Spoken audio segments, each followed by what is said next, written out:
Halo semua, selamat datang di podcast Learning Journal. Perkenalkan, saya Andriko Sidauro, peserta pelatihan dasar CPNS, Pusat Pendidikan dan Pelatihan Manajemen dan Kepemimpinan Mahkamah Agung Republik Indonesia, yang bekerja sama dengan Balai Diklat Keagamaan Manado, Golongan 2 Angkatan 2 Kelompok 3 tahun 2022. Untuk agenda pertama ini, saya akan membahas tentang wawasan kebangsaan dan nilai-nilai bela negara. Pembelajaran hari ini cukup menarik karena kami tidak hanya mendengar materi dari pemateri atau mentor, yaitu Ibu Dr. Haja Irma Yapanabulo, Magister Pendidikan, tetapi kami juga diuji mengenai materi pemahaman dalam MOOC sebelumnya. Kegiatan pelatihan dasar kali ini meskipun bersifat daring, namun tidak menghilangkan eksepsi dari pelatihan dasar itu sendiri.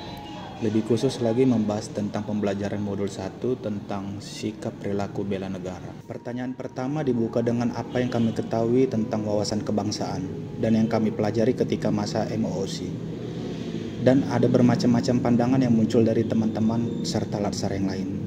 Namun, saya pribadi berharap setelah melalui agenda ini semakin menumbuhkan rasa cinta saya terhadap tanah air Indonesia. Adapun urgensi dalam mempelajari sikap dan perilaku bela negara adalah untuk memantapkan wawasan kebangsaan, menumbuh kembangkan kesadaran bela negara, dan mengimplementasikan sistem administrasi Negara Kesatuan Republik Indonesia. Sekarang saya akan mereview sedikit materi yang sudah dijelaskan oleh Ibu Dr. Haja Irma Yapanabulo, Magister Pendidikan, tentang sikap dan perilaku bela negara. Materi ini disampaikan dengan dua cara, yaitu sinkronus dan asinkronus.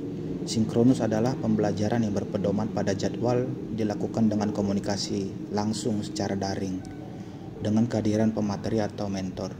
Sedangkan asinkronus adalah belajar secara mandiri dengan tugas dan materi yang bisa diakses sendiri tanpa kehadiran pemateri atau mentor. Setelah melaksanakan kedua cara pembelajaran tersebut, saya lebih memahami tentang wawasan kebangsaan dan nilai-nilai bela negara yang diimplementasikan dalam kehidupan sehari-hari. Wawasan kebangsaan ini lahir dari konsep wawasan Nusantara yang dideklarasikan oleh Juanda pada tahun 1957. Wawasan kebangsaan adalah cara pandang bangsa Indonesia dalam rangka mengelola kehidupan berbangsa dan bernegara yang dilandasi oleh jati diri bangsa dan kesadaran terhadap sistem nasional yang bersumber dari Pancasila, Undang-Undang Dasar Negara Republik Indonesia tahun 1945, Negara Kesatuan Republik Indonesia, dan Bhinneka Tunggal Ika, guna memecahkan berbagai persoalan yang dihadapi bangsa. Kemudian pembelajaran dilanjutkan dengan 4 konsensus dasar kebangsaan Indonesia, yaitu Pancasila, Undang-Undang Dasar Negara Republik Indonesia tahun 1945, Negara Kesatuan Republik Indonesia, dan Bhinneka Tunggal Ika. Kemudian kita mempelajari tentang simbol-simbol negara seperti bendera, bahasa, lambang negara, dan lagu kebangsaan. Berikut kita beralih kepada implementasi nilai-nilai bela negara. Yang pertama, cinta tanah air, yang dapat diimplementasikan seperti menjaga nama baik bangsa dan negara serta menggunakan hasil produk bangsa sendiri. Yang kedua, sadar berbangsa dan bernegara, yang dapat diimplementasikan seperti keikutsertaan dalam pemilihan umum. Yang ketiga, setia pada Pancasila sebagai ideologi negara. Hal ini dapat diimplementasikan dengan tidak membeda-bedakan agama, suku, ras, dan antar golongan. Yang keempat, rela berkorban untuk bangsa dan negara.